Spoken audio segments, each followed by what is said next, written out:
She was already screaming before my engine even stopped ticking, and it wasn't confusion or curiosity in her voice. It was ownership, loud, aggressive, and completely detached from reality as she pointed straight at me and declared that I didn't belong on my own property. I hadn't even fully stepped out of the truck when she doubled down, raising her voice like volume alone could rewrite legal truth, yelling that the house was rented now and I needed to leave immediately or she would call the police without hesitation. My boots hit the driveway slowly, deliberate, the same concrete I paid for, maintained, and left behind with full intention of returning to. And in that moment I already knew this wasn't a misunderstanding. This was something deeper, something deliberate. There was a car I had never seen before, parked exactly where my kids used to draw chalk lines. Bright colors that once covered the surface now replaced by tire marks and someone else's presence. And that alone told me everything had been changed while I was gone. The front door caught my attention next, and it didn't take more than a second to notice the lock was different. Not just replaced,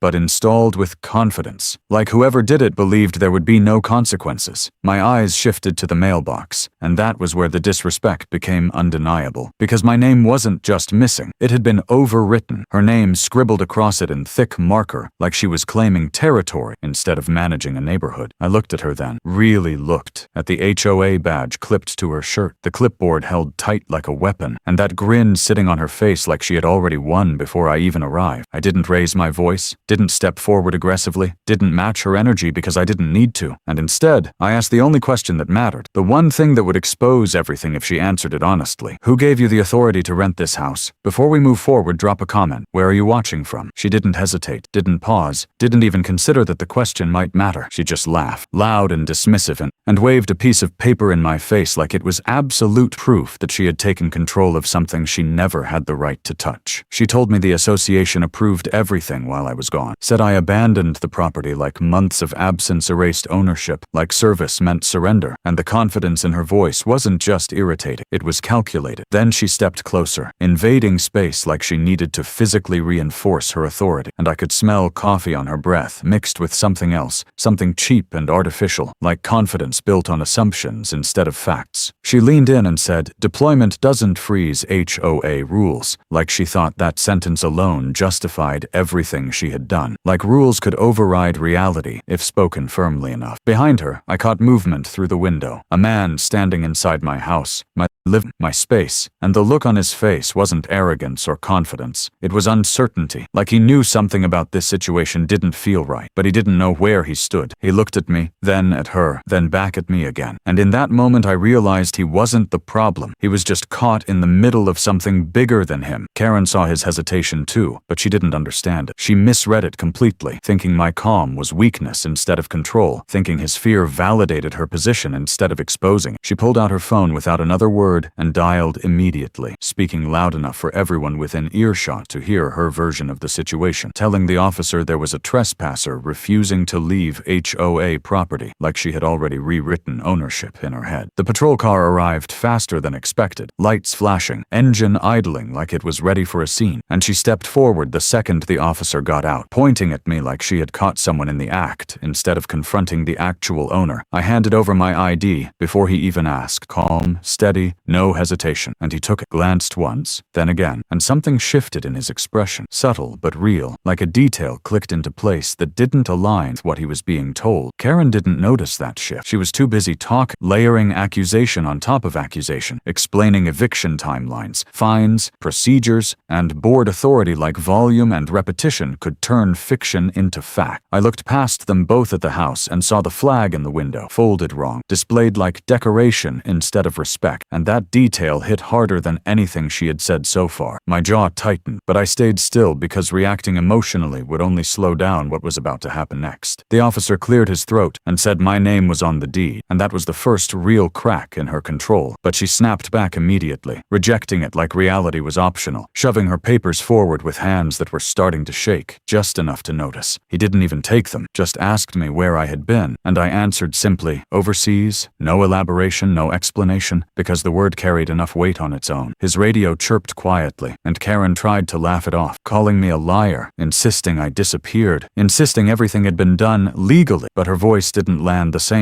not after that first shift. I took one step toward my door and said the line I had been carrying with me the entire time I was gone, the one thing that made everything else irrelevant. I didn't fight for this country just to come back homeless. The officer nodded once, small but firm, and that was when her smile finally started break. Not complete, but enough to show the first sign of panic underneath. She reached for her phone again, this time not confident, not controlled, but rushed, like she needed backup she didn't even know how to ask for. She didn't notice the black SUV turning onto the street behind her, or the second one following, or the third closing the distance quiet. The engines cut at the same time, doors opened in sequence, and boots hit the pavement with a familiarity that didn't need explanation. For the first time since I arrived, she stopped talking. The street changed in that moment, not visually, not dramatically, but in weight, like the atmosphere itself shifted, like something solid replaced the illusion she had been standing. The men stepped out one by one, calm, controlled, scanning the environment without urgency, without noise, without needing to announce anything. Karen laughed again, but this time it didn't sound the same. It was louder than necessary, forced, like she was trying to convince herself more than anyone else, saying, "You can't just bring people here. This is a private HOA street." One of them looked at her, then at me, and smiled slightly. Not mocking, not aggressive, just aware, like he had seen situations far worse than this, and already understood how it would end. Another pulled out his phone and started recording, not hiding it, not exaggerating it, just documenting reality as it unfolded. The officer straightened slightly, recognizing something before he even processed it fully, and asked if they were with me, and I answered yes without hesitation. Karen stepped back, heels scraping against the driveway, calling it intimidation, threatening to call her lawyer, but her hand shook so hard she dropped the phone before she could even dial. It hit the ground and bounced once, and nobody moved to pick it up. One of the men walked past me to the door, tested the lock lightly, then looked back at me for confirmation, and I gave a small nod. He didn't break it, didn't force it, didn't rush, he just waited, because timing mattered more than action. Karen filled the silence again, trying to regain control, talking about procedures, vacancy declarations, board authority, but the words didn't carry the same weight anymore, not in this environment. I finally said what she had been avoiding the entire time. "You forged my signature." Her head snapped toward me instantly, demanding proof, but the officer was already asking for her documents. She handed them over quickly, too quickly, a thick stack of papers that looked more chaotic the longer you looked at them, edges bent, pages out of order. He flipped through them slowly, then stopped on one page longer than the rest, and when he spoke again, his tone had changed completely. The notary stamp was fake. Her face drained, then flushed red, and she tried to push back, blaming the HOA, clinging to the system like it would protect her, but the protection was already gone. Doors opened across the street, neighbors stepping out, phones in hand, watching everything unfold, and she straightened her posture again, trying to reclaim control through performance. She accused me of trying to steal the house, but I didn't respond, because I didn't need to. I pulled out my phone instead, connected through one of the guys, and opened the folder that ended everything. Videos, timestamps, proof that had been building quietly the entire time. I told her I installed cameras before I left, and she denied it instantly, but the officer was already watching the footage. Her on my porch, her posting notices, her meeting a locksmith, her shaking hands with the man inside my house, all of it playing out without sound, but with complete clarity. He told her to step aside, and she refused, escalating again, accusing everyone. But then she made the mistake that ended everything. She admitted it, said she had to do it, said I was gone, said they needed the money, and just like that, everything collapsed. Nothing about what she was standing on belonged to her, and the deeper truth was that it never had, not legally, not structurally, not even by the rules she claimed to enforce, but she had convinced herself that absence meant opportunity, that silence meant surrender, and that no one would ever come back to challenge what she had quietly taken control of. The timeline she built her confidence on wasn't just flawed, it was built on assumptions she never verified, because to her, months without visible activity translated into abandon, even though every single one of those months was accounted for, documented, and tied to something far bigger than HOA procedures and neighborhood politics. She didn't understand what deployment meant, not in reality, not in consequence, and definitely not in legal stand, because if she had, she would have known that ownership doesn't pause, doesn't expire, and doesn't transfer just because someone isn't physically present to defend it every day. What she saw as an empty house was actually a protected property, backed by records, reinforced by law, and tied to a name that wasn't just written on paper but embedded in systems she never even thought to check. check. That gap between what she believed and what actually existed became the foundation of her entire mistake, and every decision she made after that only pushed her deeper into a position she wouldn't be able to recover from. The authority she carried wasn't real authority. It was borrowed, temporary, and limited by boundaries she chose to ignore. But in her mind, those limits didn't exist anymore, because no one had challenged her yet. No one had stepped in to correct her, and no one had forced her to justify her actions until this moment. The HOA structure gave her a framework, a set of rules designed to maintain order. But she didn't use it for balance. She used it for control, stretching its reach beyond what it was ever meant to cover and reinforcing her decisions with confidence instead of verification. The board, whether through negligence or quiet agreement, allowed that shift to happen. And once it did, she stopped operating within the system and started operating above it, making decisions that required oversight without actually seeking. She didn't just follow procedure, she rewrote it in ways that benefited her position, removing obstacles, bypassing checks, and creating a version of authority that existed only because no one had tested it yet. My connection to that property wasn't temporary, and it wasn't something that could be replaced or reassigned through paperwork, because every part of it was tied to continuity, to presence, to a life that didn't stop existing just because I wasn't physically there for a period of time. The driveway she stood on, the house behind her, the mailbox she defaced, all of it carried history that couldn't be erased with a marker or a form, and that history mattered in ways she didn't understand. It wasn't just about ownership, it was about legitimacy, about proof that extended beyond documents and into reality itself, something she never accounted for because she never expected to be questioned at that level. She treated the property like an asset that could be reassigned, something interchangeable, something flexible. But the truth was that it was fixed, anchored, and legally protected in ways that made her actions not just wrong, but indefensible. Her rise within the HOA wasn't accidental, and it wasn't subtle. It was aggressive, deliberate, and built on the assumption that authority once gained wouldn't be challenged, especially in a system where most people preferred compliance over confrontation. She filled a gap that existed because others didn't want responsibility, and once she stepped into that role, she expanded it beyond its original purpose, turning oversight into dominance and procedure into leverage. The board didn't push back, the neighbors didn't question it, and over time, that lack of resistance turned into validation in her mind, reinforcing the idea that she could continue pushing further without consequences. Every unchecked decision strengthened her confidence. Every unchallenged action confirmed her belief that she was operating correctly, and that accumulation of unchecked power became the exact thing that led to her collapse. What she failed to understand was that real authority doesn't need to prove itself loudly, and it doesn't rely on intimidation or volume to maintain control, because it's backed by something stronger than perception, something that holds even when no one is watching. That difference became critical in this situation, because while she relied on visible enforcement, on badges, paperwork, and verbal commands, the authority I carried didn't need to be displayed in the same way. It existed independently of her system, independently of her rules, and independently of her approval. The restraint I showed wasn't hesitation, it was control, and that control forced her to keep talking, to keep explaining, to keep committing to her version of events without realizing that every word she spoke was tightening the situation around. The timeline she ignored started catching up to her in ways she couldn't stop, because every action she took left a trace, every decision created a record, and every attempt to solidify her control added another layer of exposure that would eventually surface. The removal from the board, the reassignment of authority, the documentation she relied on, all of it existed in systems that could be accessed, reviewed, and verified. And the moment those systems were brought into the situation, her version of reality started to lose stability. What she thought was secure began to shift, not dramatically, not instantly, but enough to create doubt, enough to introduce questions she couldn't answer cleanly. And once those questions started, they didn't stop. Her confidence began to show cracks, not because she suddenly realized she was wrong, but because the environment around her changed, because the presence of verification replaced the comfort of assumption, and because the people around her started to see the difference between authority and overreach. The officer's hesitation, the neighbors watching, the additional presence arriving, all of it contributed to a shift she couldn't control, and that shift exposed the gap between what she claimed and what actually existed. The structure she relied on wasn't supporting her anymore. It was being examined, and under that examination, it started to fall apart piece by piece. By the time this section reaches its peak, the imbalance is undeniable because one side is grounded in legitimacy, documentation, and restraint, while the other is built on assumption, manipulation, and unchecked expansion of power. That contrast doesn't just set the stage for what comes next, it locks the direction of the story into place, because once authority is challenged with proof, it doesn't revert back. It either holds or it collapses, and in her case, the collapse had already started long before she realized it. The system she hid behind wasn't designed to give her control, it was designed to keep order, but somewhere along the way she stopped respecting that boundary and started using it as a weapon, turning guidelines into authority and authority into something far more aggressive than it was ever meant to be. The HOA structure, at its core, depends on balance,